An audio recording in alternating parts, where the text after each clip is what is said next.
Eu tenho uma lembrança de uma situação muito interessante, do livro do Antônio Damasio, né, O Erro de Descartes, onde ele traz toda a história do Geish, Uhum, uhum. que, em rápidas palavras, foi um trabalhador de desenvolvia estradas de ferro, né, e ele sofreu uma lesão que perfurou o cérebro dele, passando justamente pela parte frontal.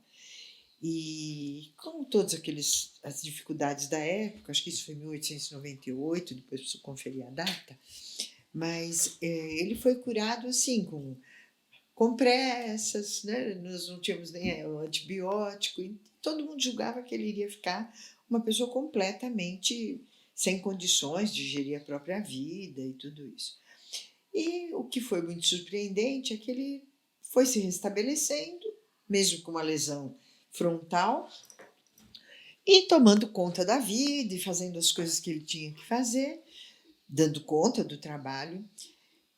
E aí eles começaram a notar dificuldades no trato social, na organização.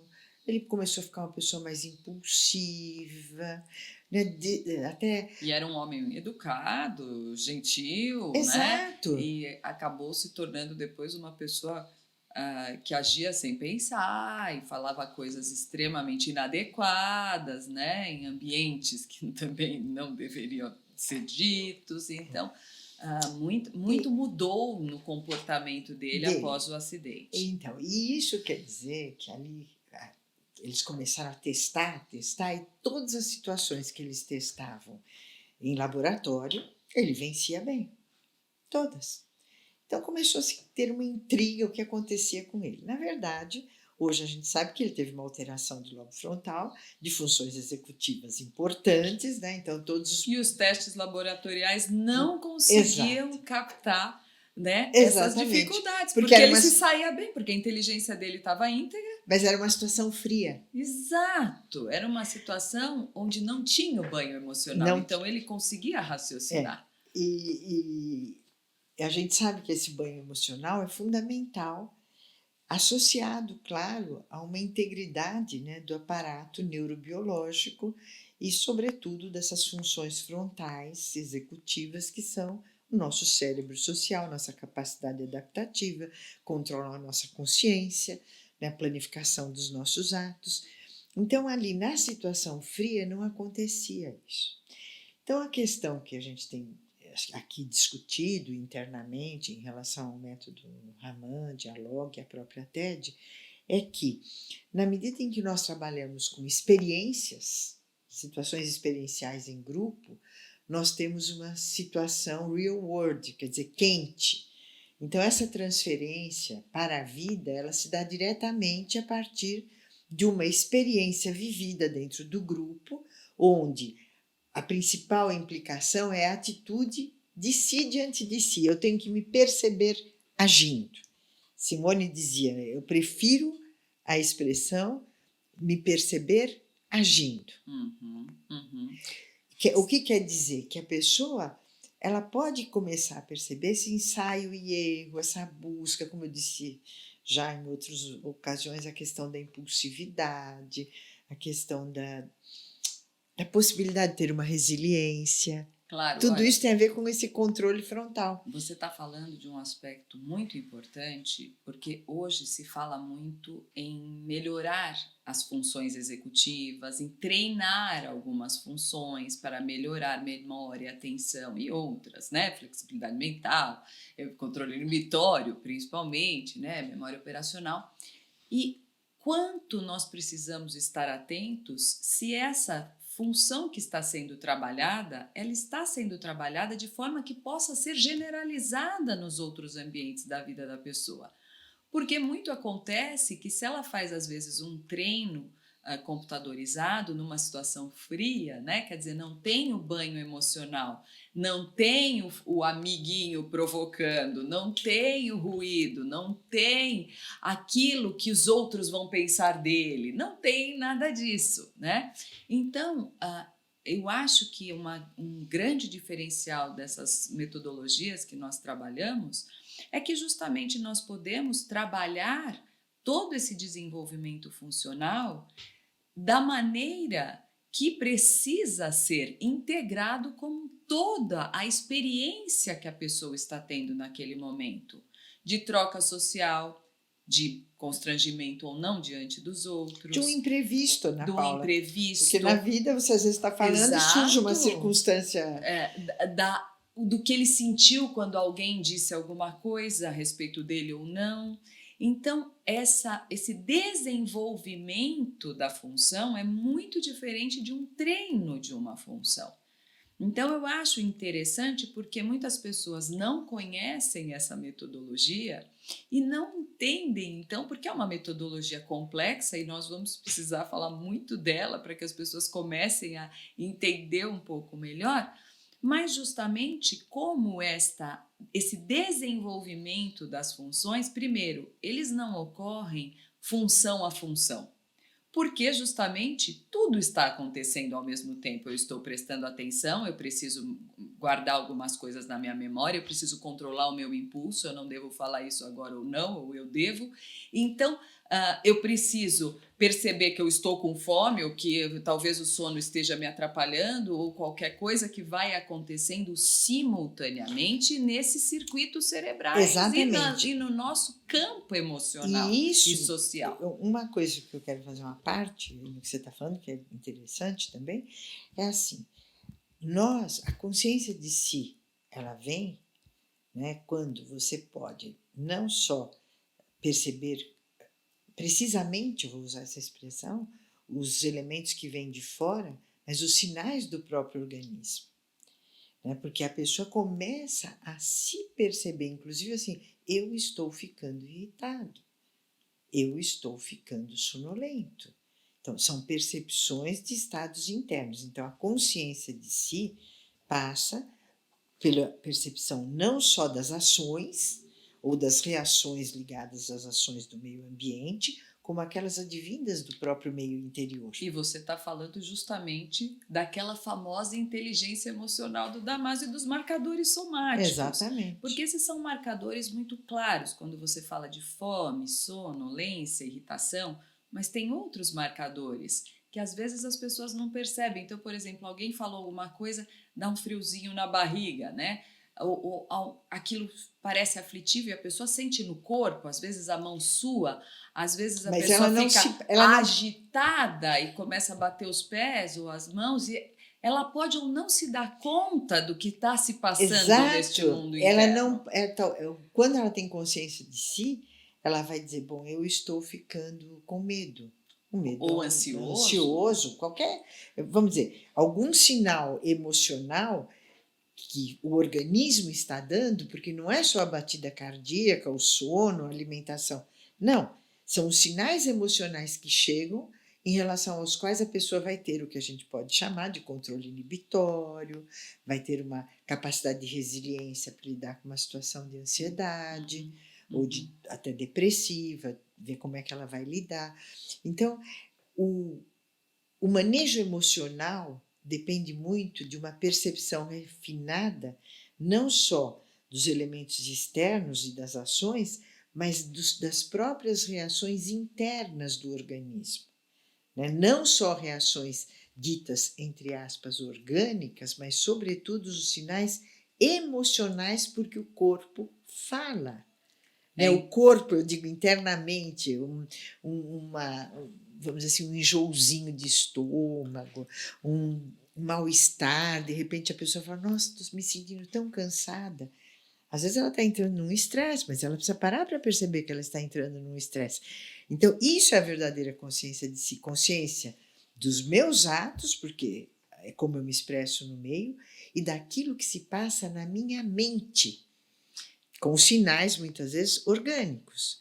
Sem então, a gente está dúvida. dando uma abordagem, assim, uma compreensão de como isso se passa em cada um de nós, evidentemente, e como o próprio trabalho com o Raman, e nesse caso eu falo mais com o Raman mesmo, pode levar a pessoa a se perceber em uma situação. Você me fez agora associar um conteúdo que nós já abordamos em algum momento, né? Mas que é muito importante, que é a diferença de poder ah, trabalhar esses conteúdos internamente pela elaboração do que simplesmente conhecê-los através da intelectualidade, né? Então, Perfeito, quando você perfeito. chega para uma pessoa e diz, você percebe que você foi, vamos dizer que a pessoa é impulsiva até mesmo numa sessão de terapia com o próprio terapeuta. Então você pode dizer para ela, mostrar, e ela pode tomar consciência daquela impulsividade que ela apresentou naquele exato momento. No entanto, isso está passando por uma via intelectual, racional do próprio terapeuta e a pessoa vai compreender aquilo pela via racional, né?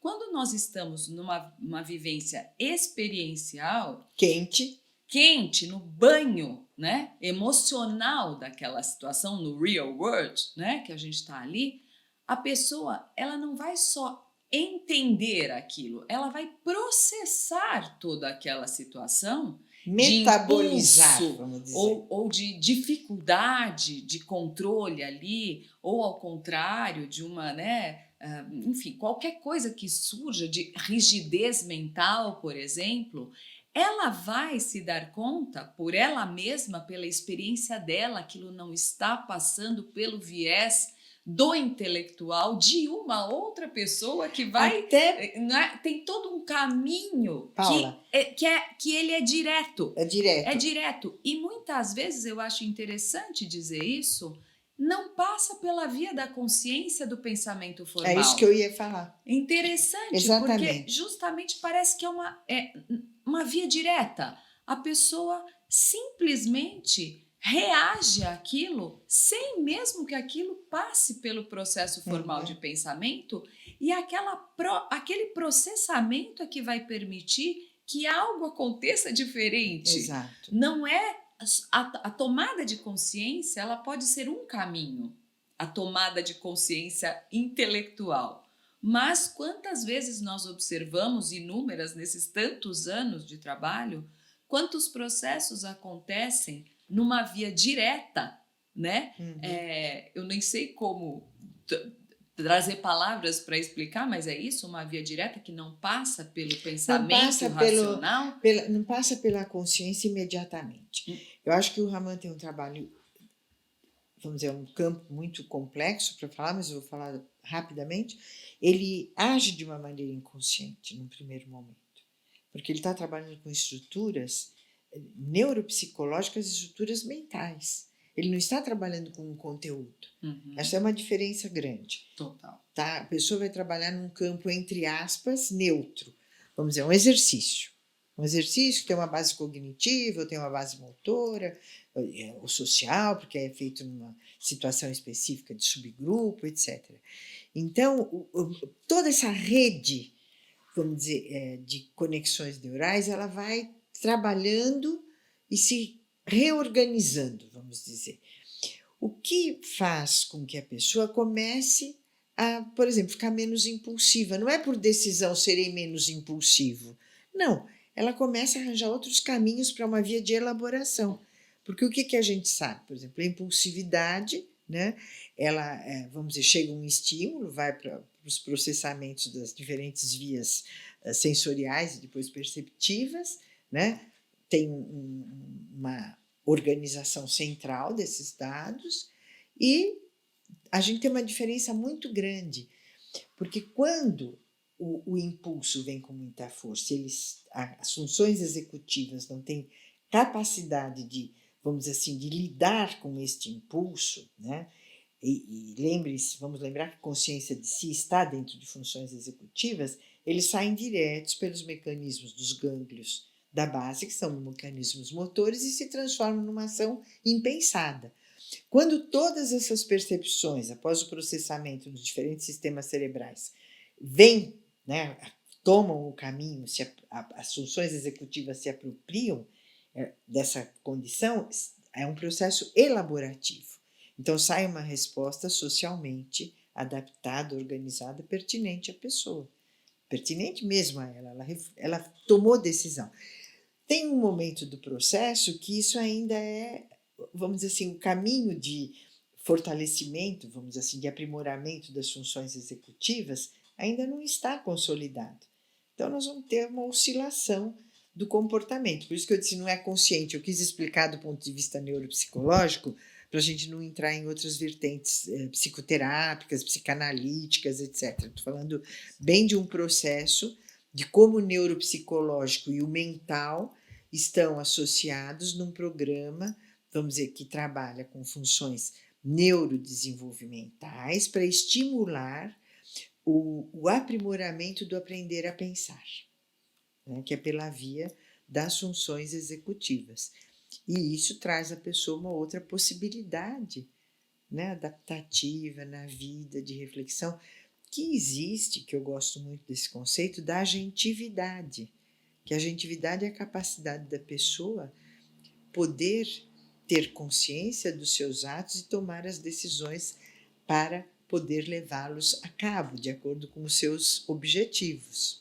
Agora, olha que interessante, estamos aqui falando de uma metodologia que ajuda a desenvolver as funções cerebrais, principalmente, né, as funções executivas, mas estamos falando de uma metodologia que está para desenvolver a pessoa, né, que ajuda na formação até da identidade, né, que ajuda a pessoa a se encontrar com valores internos. Exato, porque quando né? você tem uma alteração nesses processos, né, sobretudo o controle inibitório e outros em casos mais graves, a pessoa tem muita dificuldade em saber quem ela é, porque ela tem tamanha instabilidade de comportamento e de referências que ela não consegue situar-se diante de si mesma.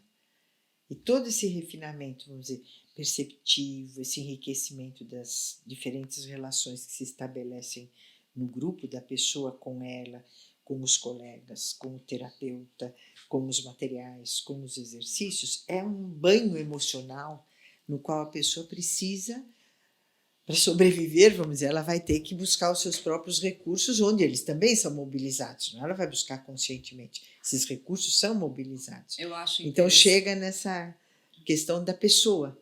Eu acho interessante falar um pouco, porque quando a gente fala de metodologias neurodesenvolvimentais, claro que a gente entende que vai ajudar muito pessoas que tenham algum transtorno do neurodesenvolvimento, como um TDAH, como um transtorno do espectro do autismo, um transtorno motor, entre outros, né?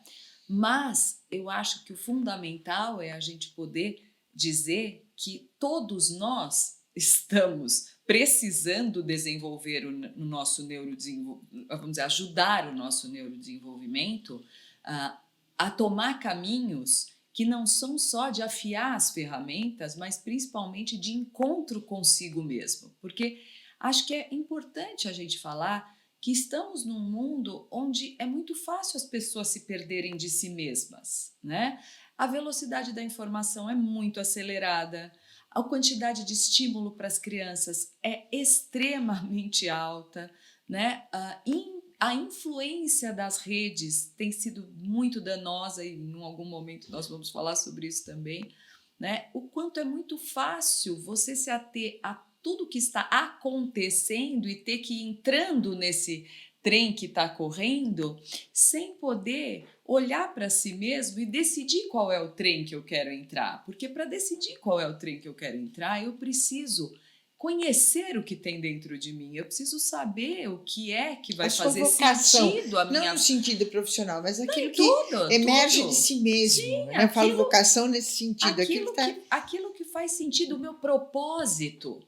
Né? As pessoas hoje não têm buscado, nós temos visto isso, não com pessoas que têm transtorno do neurodesenvolvimento e que muitas vezes, como você falou, podem ficar até com dificuldade de discernir aquilo que está dentro delas por uma questão de desorganização dessas ferramentas, né? Mas de pessoas que simplesmente estão bombardeadas por tanta velocidade, por tanta informação, por tanta necessidade de cumprir uma série de expectativas deste mundo contemporâneo que não podem ter tempo para simplesmente olhar para si. Eu vejo É pessoas... consumo de si, né? Porque hoje a gente tem um problema bem sério.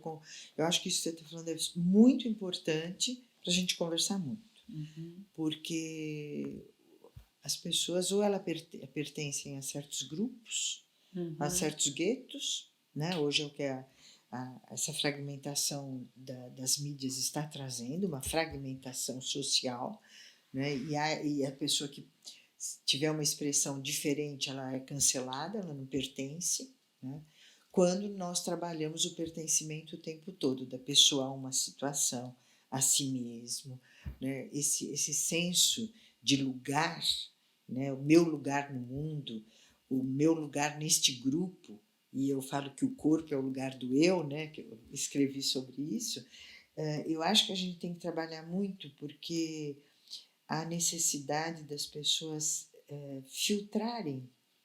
Como filtrar todo esse mundo de informações, E né? não só, como não se perder de si Isso! nesse mundo de tantas solicitações e E olha, e informações, se né? você imagina que a Simone Raman escreveu sobre isso em 1975, ela diz que nós temos que tomar muito cuidado pela É turbulência verdade. das informações, de Imagine. tudo que nos chega em 1975, né? Imagine a Agora que em dirá em 2023. 2023, né? Nós estamos aí, veja só. Então, eu acho que assim, é um tema para reflexão muito importante que eu acho que o grupo ajuda muito a pessoa, o grupo Raman, a poder perceber-se e diferenciar-se. Porque a alteridade, ela é, hoje, eu acho que é um problema muito sério, porque eu preciso ser eu, e para eu ser eu, meu eu é diferente do eu do outro, mas a sociedade está caminhando nessa guetorização que você é aceito como você se você for igual a mim. Então, a gente está com um problema bastante importante do ponto de vista, vamos dizer, do lugar da pessoa no mundo, né? Se a gente puder pensar nesse locus, que eu acho considerável como um exercício de reflexão assim mais profundo E até. eu acho que isso me fez pensar num tema tão importante, porque hoje as pessoas falam muito de motivação. Ah, não tem motivação, o jovem não tem motivação, a pessoa não tem motivação para o emprego, fica 3 meses e sai, porque o jovem, né? Mas quando você estava falando justamente da pessoa poder olhar para dentro de si, encontrar esse lugar e esse propósito, ela não vai estar motivada, ela vai estar engajada com a vida dela. Uhum. Então, eu acho que esse é um dos pontos que nós observamos e que os pais observam e relatam muito também para nós, o quanto a criança está mais motivada, né? Quando na verdade a gente sabe que não é que ela está mais motivada, mas ela está engajada com ela, com o compromisso e a responsabilidade com os propósitos internos Uhum. dela. Porque quantas vezes nós recebemos crianças e jovens e adultos até que estão vivendo em função de cumprir algo que eles entendem que é da responsabilidade deles porque Tarefas, alguém passou, né? Cumprir exatamente. tarefas. Cumprir as tarefas para ser aquilo que até ele acredita que é o que ele tem que ser, É. né? Porque ele se perdeu desse O, propósito interno. esse engajamento, a motivação fica um ponto que pode levar ao engajamento ou não, né? Uhum. Porque muitas vezes a pessoa tem uma motivação, mas ao mesmo tempo ela não tem os recursos de luta interior para poder atingir aquilo que seria a motivação inicial.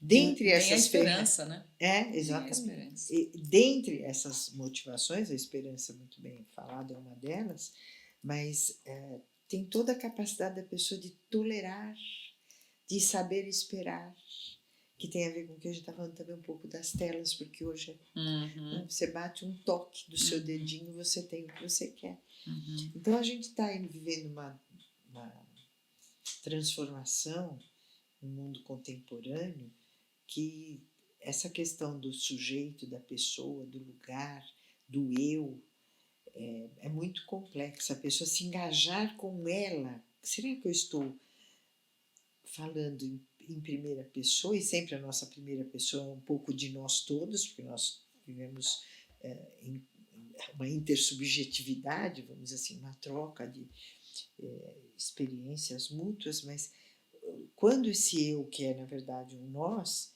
ele tem uma marca, digamos assim, daquilo que eu sou, Uhum. que me diferencia do nós. Uhum. E eu acho que essa questão o grupo permite. Eu quero dizer, dentro de um grupo Raman é possível ajudar que cada um perceba esse seu eu, que mesmo tendo um pouco do nós, de cada um de nós, é meu, sou eu. Uhum. Né?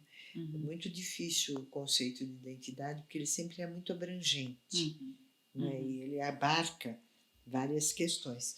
Mas eu acho que essa possibilidade da pessoa se engajar, ter uma autonomia, tem a ver com o processo identitário. Sem dúvida, sem dúvida. Nós estamos falando de processos profundos que, quando a gente faz um processo psicoterapia aqui, a gente sabe que aquilo não vai ajudar a pessoa simplesmente a resolver os sintomas pelos quais ela veio nos procurar, mas que vai possibilitar ela atingir um nível, né, de consciência de si e de engajamento consigo mesmo, com seus propósitos, que vai permitir que ela possa fazer as escolhas para a vida dela, né, e para toda a vida, porque a gente tem a felicidade de poder acompanhar tantos pacientes que passaram aqui há tantos anos atrás e fizeram o Raman, né, quando eram crianças, e voltam nos contando de como aquilo foi um divisor de águas e que a vida, né, fluiu depois. Isso então, assim fica para aquele chá, né, da gente ficar tomando e contando, mas é muito interessante, porque eu já tive paciente que me contou, depois de muitos anos, de experiências que ele tinha tido no grupo de 10, 12 anos de idade, quando ele tinha 10, 12 anos. Então, ao mesmo tempo que é um setting aparentemente tão aberto, né, ele tem um registro emocional muito forte. Muito né? forte. E eu acho que essa questão até é interessante, porque o campo das psicoterapias hoje é tão amplo, né, tão vasto. Uma pessoa pode escolher tratar os sintomas. Nós não estamos falando que isso não é válido, não seja válido. Porém, nós estamos falando de como a gente funciona. Eu acho. Como que a gente trabalha. E Partindo de um sintoma, eu chegar à pessoa. Eu acho que assim, nós somos muito entusiastas, porque eu tenho certeza que nós acreditamos que as pessoas podem viver melhor, porque nós observamos como podemos ajudar, né, mudar essas trajetórias com uma intervenção adequada, muitas vezes, porque esse é um outro ponto, né, que um dia a gente fala, mas porque nós temos na nossa experiência esta vivência de observar como a pessoa às vezes está perdida de si, está desorientada, está sem esperança, se fechando muitas vezes, se fechando para o mundo, né? Se escondendo, quando na verdade ela tem tantos potenciais ali que ela nem havia percebido e não conseguia colocar em ação. Então eu acho que quando a gente fala com muito entusiasmo de tudo isso, é porque a gente sabe que muitas pessoas podem se beneficiar e muitas pessoas que às vezes tentam procurar tratamentos e não encontram um tratamento que realmente possa ajudar a organizar melhor essas ferramentas, que é o primeiro passo da nossa metodologia, né? Para que ela possa ter mais discernimento e encontrar, não é só discernimento das situações externas, mas das internas, né? Daqueles propósitos mais arraigados, mais essenciais, eu não sei como dizer, né? Aquilo que faz parte só dela, e ter espaço e encontrar maneira de colocar tudo isso, né, para fora, para ter uma vida onde ela se sente melhor. Exato. E isso tem a ver com uma questão, vamos dizer, de certa maneira, metodológica, né? Dizendo, porque a experiência é a fonte do conhecimento. Né? Se nós levarmos radicalmente essa questão da experiência como fonte de conhecimento, nós desenvolvemos uma pesquisa, não sistemática, não de laboratório, mas de que o nosso entusiasmo, como você disse, porque acho que toda vez que eu falo do Raman ou você, alguém me diz, mas você é uma entusiasta. Eu já ouvi isso muitas vezes. Eu Que também. bom que eu tenho a vida, né? Não falo sobre uma teoria. Mas por quê? Porque a pesquisa do que acontece aqui dentro, nós temos um espírito de pesquisa internamente, né? É de observar que esses processos, mesmo quando a pessoa chega com uma questão clara, um sintoma claro, ela pode sair do sintoma para chegar a si. Porque muitas vezes o sintoma é uma barreira que impede a pessoa de perceber seus potenciais e de poder se engajar. Então, assim, o sintoma não é negado. Ele vem, mas o alvo do trabalho é mais do que o sintoma. E isso tem a ver com a própria metodologia, porque na medida que a gente, quando a pessoa chega, vamos dizer assim, o sintoma é o todo da percepção dela a respeito de si própria. A maior parte das vezes eu vim aqui porque eu tenho este problema. Ela nunca diz, eu venho aqui, eu tenho isso, mas também tenho esta dificuldade X ou Y, né? E o próprio trabalho do Raman vai fazendo com que esse foco tão imantado que puxa a pessoa para essa percepção limitada a respeito de si, ele começa a tomar um espaço perceptivo menor na medida que outras percepções vão emergindo. Então, vamos dizer, Exato. Perde o peso. O sintoma vai perdendo peso, ele Perde o tamanho vai diluindo, e aí se manifesta a potencialidade real de uma pessoa poder tornar-se mais atenta a si e trabalhar todos esses aspectos que nós fazerem emergir esses aspectos da intersubjetividade, da alteridade, da identidade, que é o núcleo existencial a partir do qual a pessoa pode se situar diante de si e da vida. Sem dúvida. Parece um movimento quase que contracultural, no sentido de que esse espaço e essa metodologia, principalmente, não só permite, mas até mesmo abre o espaço para que o diverso de cada um possa aparecer. Aquilo que é próprio daquela pessoa, né? Que é peculiar daquela pessoa e que muitas vezes ela esconde porque não está se encaixando num padrão que ela mesma criou, como a gente disse, né? Então, é um espaço onde a diversidade é valorizada realmente, né? Onde o que é próprio de cada um e é diferente do outro... A diversidade interna, né? Porque nós somos diversos interna. E o próprio grupo que é diverso cria um meio rico de experiência nesse sentido, de ver, puxa, todas essas pessoas, cada uma pode expressar da maneira que achar melhor o que pensa, né? Veja como é a tendência cada vez maior de que a pessoa ela só pode se encaixar se ela for igual àquele grupo. Ela tem que ser igual. Então, se ela quiser fazer sucesso, ela tem que seguir os passos e fazer o que aquela pessoa que ela acha ver que é a importância que tem hoje a questão dos influencers. Exato. Então o influencer, ele dita a moda, ele dita os hábitos, ele dita o que é super in atualmente.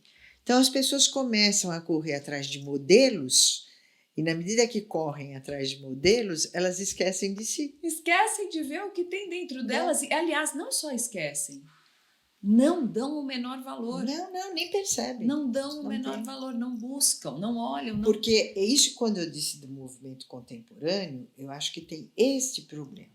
Porque a sociedade hoje cada vez mais valoriza os estereótipos. Exato, e a gente está na contramão.